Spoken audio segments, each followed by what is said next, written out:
Good afternoon to our viewers joining in from around the world. You're watching Arirang News special live coverage of South Korea's 21st presidential election. I'm Song Yujin in Seoul. Now, voters across the country are heading to the polls to choose the country's next leader, one who will steer the country through a time of both challenge and change. So throughout the day, Arirang News will bring you live coverage with everything you need to know about this election. So we're going to begin this hour by checking in at one of the polling stations where voters are casting their ballots today. For that, we go live to our reporter An Sung-jin, who's standing by at one of these stations. So Sung-jin, welcome. And where exactly are you? And tell us the atmosphere at where you are. Good afternoon, Eugene. I'm currently standing in front of a polling location in Sadangdong in Seoul's Dongjakgu district. It's a little bit past noon right now, and it's been around 6 hours since voting began, starting from this morning at 6 a.m. Now, I've been out here since early hours, and similar to early voting, we've seen a lot of people come in to cast their ballot. The election that takes place today is the first one since the COVID-19 pandemic. In the previous election, masks were necessary, and regular voters were separated from those that were under isolation. The polling station that I'm at currently is one of the 14,295 nationwide and 2,260 from Seoul. We already saw the second highest voter turnout rate for early voting, and many have gathered to vote early this morning as well. Have a listen to some of the voters. I came to vote to pick someone that can lead our country because our country is so polarized and going through a difficult time. We need someone who can bring harmony as a transparent politician. This is my first vote, so I had to think about who to vote for. Now that I'm done, I'll head to class. Right, so we can definitely feel the enthusiasm of the voters out there. But Sung-jin, there are still nearly 8 hours left before the polls close tonight. So for those who haven't voted yet, please walk us through the key guidelines and what they should keep in mind before heading out today. So voting takes place from 6 a.m. till 8 p.m. today, and voters must be over 18 and also bring a government-issued ID. Unlike early voting, regular voters actually should only cast their ballot based on their registered address. Which polling station they can vote at can be found in a voting guide delivered to each household or through the National Election Commission website. Anyone who arrives at the polls and stands in line before the polls has the right to vote. Taking selfies or pictures of the ballots while inside the polling booth is strictly prohibited. That's all I have for now for this glimpse and polling station in the early hours of today, and I will be back later for more. Back to you, Eugene. Very important things to keep in mind. That was our An Sung-jin live from one of the polling stations in Seoul. Thank you. All right, so once again, it's just past noon here in South Korea. So the question is, how many South Korean voters have already cast their ballot since polls opened? To get the answer to that, we now connect with our reporter Lee at the National Election Commission. Hello there, Lee. Good afternoon, Eugene. All right, Uni, so we're still early on election day. 6 hours have passed and we have about 8 hours to go. But how's the turnout looking this afternoon? Well, Eugene, I'm at the National Election Commission in Gwacheon City, where officials are keeping track of the voter turnout. It's been around 6 hours since the polls opened this morning at 6 a.m. Turnout at 12 p.m. currently is 22.9%, not including figures from early voting. Early voting turnout will be reflected starting with the 1 p.m. update. Figures by region are as of 11 a.m. Daegu, which had recorded the lowest early voter turnout, is now showing the highest turnout rate at 23.1%. The lowest turnout is in Jeollanam-do province, which showed the highest early voter turnout rate at 12.5%. Gwangju is at 13%, while the capital Seoul is seeing a turnout of 17.1%. Incheon is at 18.1%, Busan at 17.7%, and Daejeon stands at 19.4%. Gyeonggi-do province stands at 19%, while Jeollabuk-do province is at 13.2%. In terms of other provinces, turnout in Chungcheongbuk-do is 19.2%, Chungcheongnam-do 19.8%, Gyeongsangbuk-do 21.4%, and Gyeongsangnam-do 19.4%. In this presidential election, early voting was held last week for 2 days, recording a turnout of slightly over 34%, the second highest on record. So far, the hourly voter turnout is slightly higher than in the 2022 presidential election, which ended with a final turnout of 77.1%. So we'll have to keep an eye on the final voter turnout. But Uni, once again, the polls will close at 8 p.m. Korea time tonight, and that's when voting counting will then begin. So another big question is, when will the results be known? Yes, Eugene, once the voting ends at 8 p.m., the ballot boxes will be sealed and moved to the counting centers under police escort.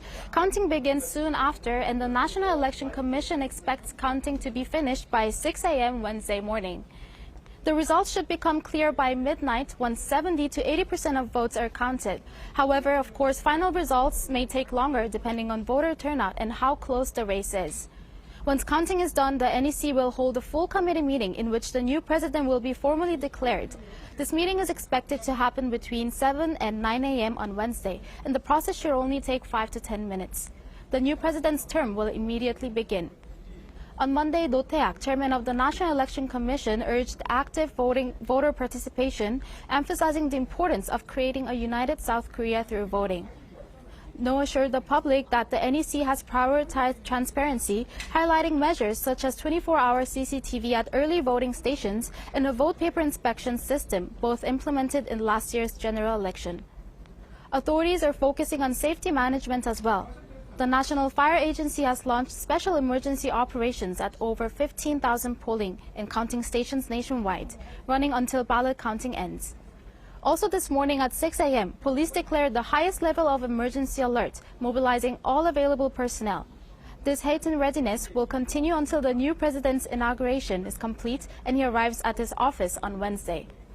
Around 60,000 officers are assigned to polling station security, 45,000 to ballot transport, and 7,000 to counting center protection. That's all I have for now. I'll be back with more updates for our later newscast. Back to you, Eugene.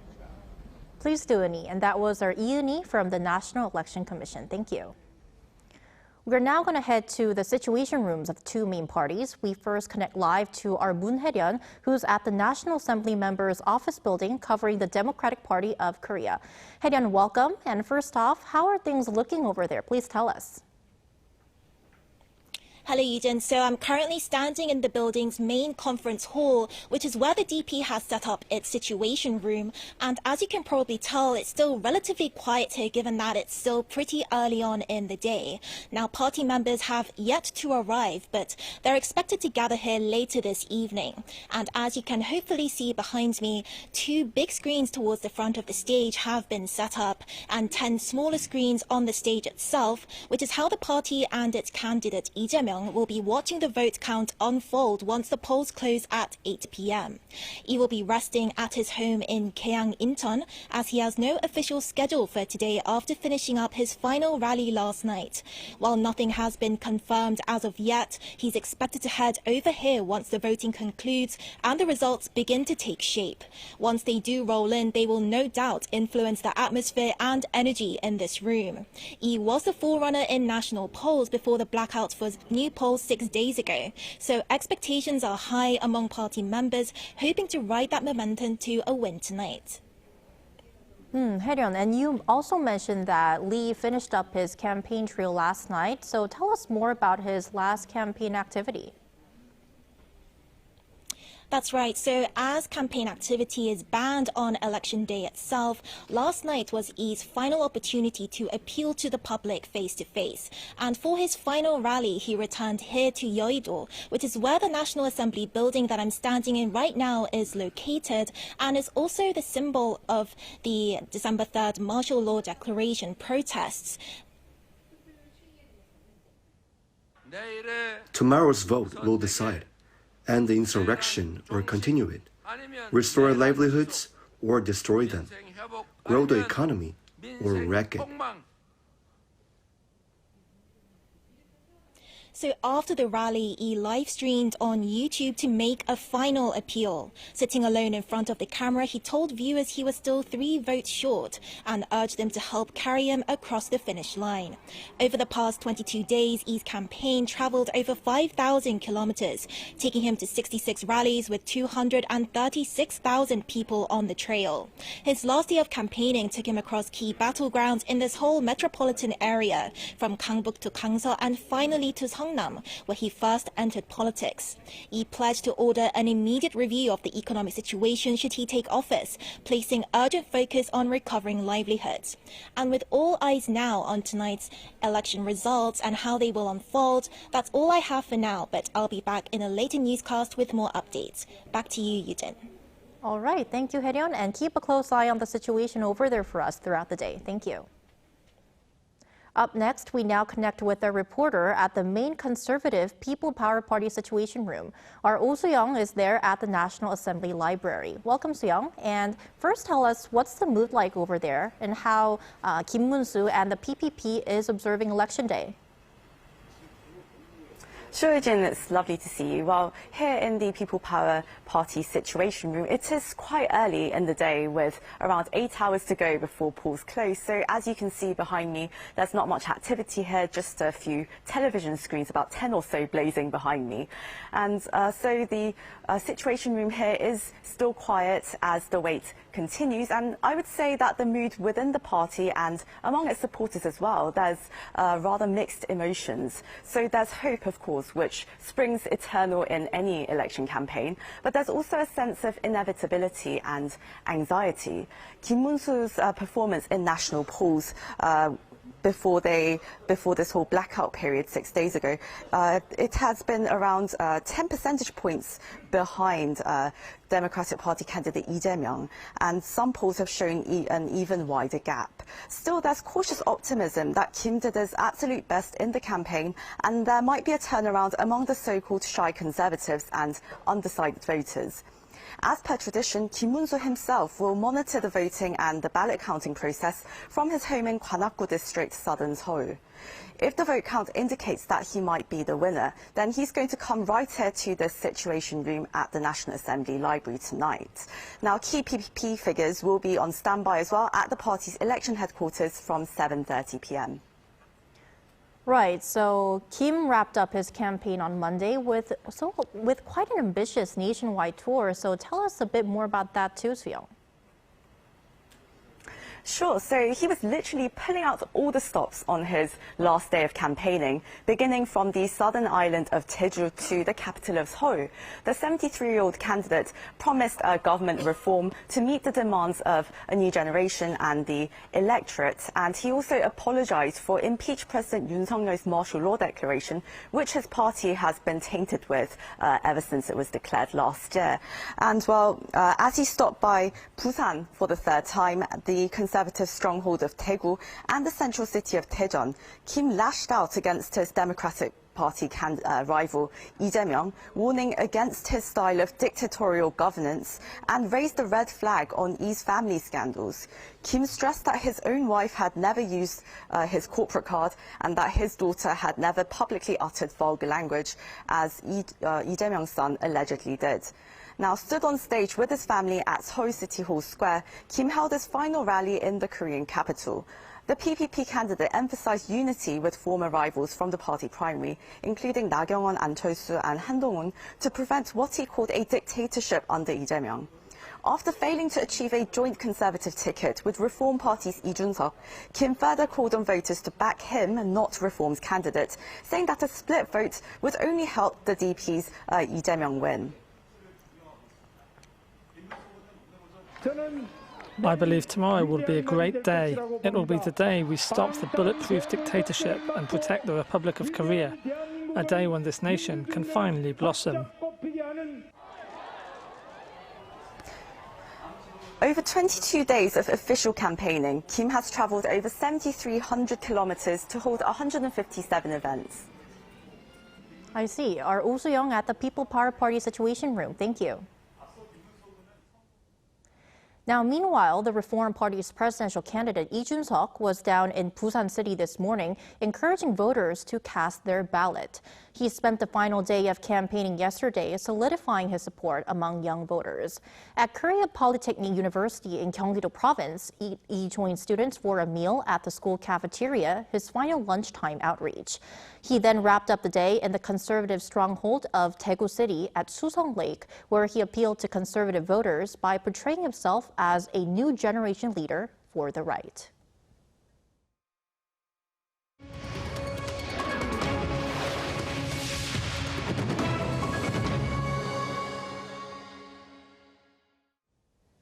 Now, regardless of who wins the race, South Korea's next president faces a full agenda, addressing both domestic and international issues that have been put on hold due to months of political uncertainty following last December's martial law declaration. So we'll now examine the key policy visions of the three leading candidates, starting with foreign policy. For that, here's our Kim Jong-sil with the details. Three frontrunners. Three different visions for South Korea's role on the global stage. In their final televised debate, the candidates outlined foreign policy agendas that could reshape the country's position in a region facing rapid change. Democratic Party candidate Lee Jae-myung called for balance between the U.S. alliance and stable ties with China and Russia. He warned of a diplomatic vacuum since the December 3rd martial law unrest and said South Korea's approach must evolve. The U.S. alliance is the foundation of our foreign policy. It must be developed practically, inclusively, and with a long-term vision. But we must not neglect ties with China and Russia. They require careful, strategic management. On North Korea, Lee seems to be charting a different course from past progressive leaders favoring step-by-step engagement over demands for immediate denuclearization. Conservative candidate Kim Moon-soo took a harder line, saying diplomacy must be backed by strength. Kim Jong-un's dictatorship threatens our lives and property with nuclear weapons and missile provocations. I will build a transparent, principled inter-Korean relationship and strengthen our defenses by reinforcing nuclear deterrence through the U.S. alliance. At the same time, his team told Arirang News he's open to meeting North Korea's leader while supporting economic and cultural engagement as long as it's grounded in South Korea's constitutional principle of one unified nation. At 40, Lee Jun-suk is the youngest candidate in the race. Last week, he laid out his latest foreign policy vision backed by sweeping institutional reform. The president of South Korea must have international experience and a practical mindset. If elected, I will merge the unification and foreign ministries and appoint a deputy prime minister for national security to oversee foreign affairs, unification and defense policies. He said South Korea should lead its alliance and not just rely on it. Three visions for South Korea's future on the world stage. By tonight, one of them will begin to shape it.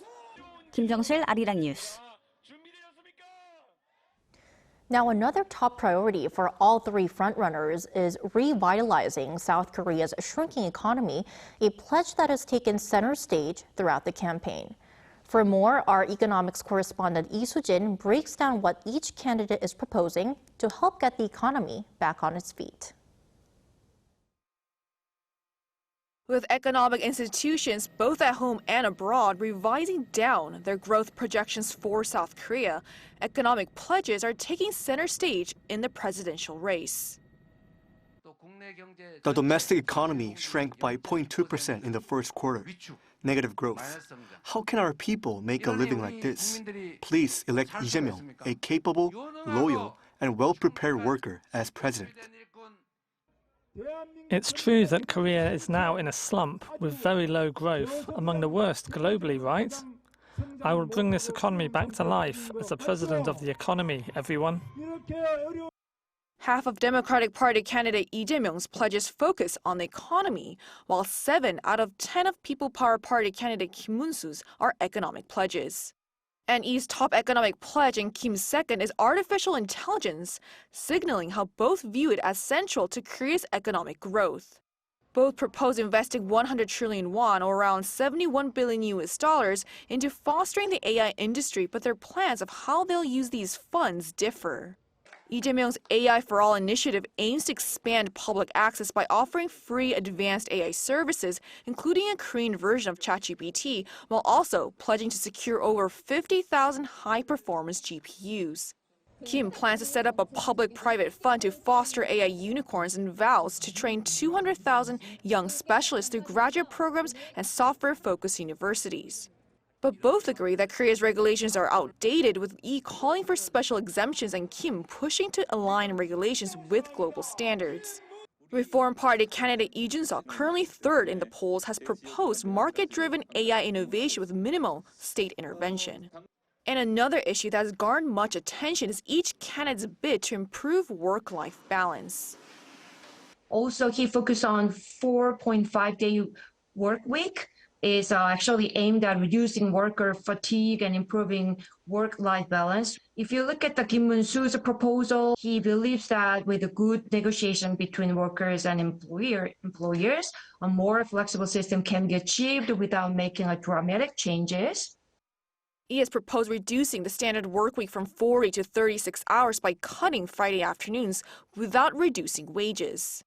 Kim's plan adds an extra hour per day from Monday to Thursday for a shorter Friday without reducing total hours and includes exemptions to the 52-hour cap for the semiconductor sector. And Lee Jun-seok, instead of a 4.5-day workweek proposal, has pledged labor reforms that include giving local governments the authority to adjust the minimum wage to revitalize regional economies. Though each candidate's visions differ, their focus on the economy underscores its central role in this election. 이수진, 아리랑 뉴스. 요새 쉬었음 청년들이 굉장히 사회 문제로 대두되고 있는데 그 부분에 대한 해결이 가장 먼저 이루어져야 될 거라고 생각합니다. 저는 일단 각자가 말하는 정책에 대해서 집중하고 그래도 5년이라는 길다면 길고 짧다면 짧은 시간 동안 본인이 말하는 거에 대해서 잘 지켜가는 정부가 되었으면 좋겠습니다. 기후와 관련해서는 조금 더 재생에너지나 뭐 이런 쪽에 조금 더 관심을 가지고 탈원전 정책에 조금 더 관심을 가지는 그런 정부가 되었으면 좋겠습니다. 대학 서열화를 끝내고 그리고 사교육 시장을 줄이는 방향으로 좀 더 평등한 교육 정책을 위해서 애써야 되지 않나 이런 생각을 갖고 있습니다. 누가 돼도 상관은 없지만 그 공약을 하셨더라면 하나라도 지켜주는 게 있었으면 좋겠어요. 아무래도 자영업 쪽에 있다 보니까 자영업자 쪽에 조금 더 신경을 써줬으면 좋을 것 같아요. 일단 기본적으로 주거 안정이 좀 제대로 이루어졌으면 하는 바람입니다. 없는 분들을 좀 생각해서 서로가 나눔의 실천을 했으면 좋겠어요. 아무래도 제가 이제 30대 초반이다 보니까 이제 결혼 이런 관련해서 정책들이 물론 지금도 잘 나오고 있는 것 같은데 아직도 청년들이 좀 결혼을 준비하는 데 있어서 어려움을 겪고 있기 때문에 결혼 문제에 있어서 좀 이제 정책 같은 것도 좀 더 많이 완화되고 대출 규제라든지 이런 것들 많이 좀 풀어졌으면 좋겠다라는 생각이 있습니다. And that wraps up this noon edition of Arirang News special coverage of the 21st presidential election. Thank you for staying with us, and we'll return with the latest updates at 2 p.m. Korea time. Stay tuned.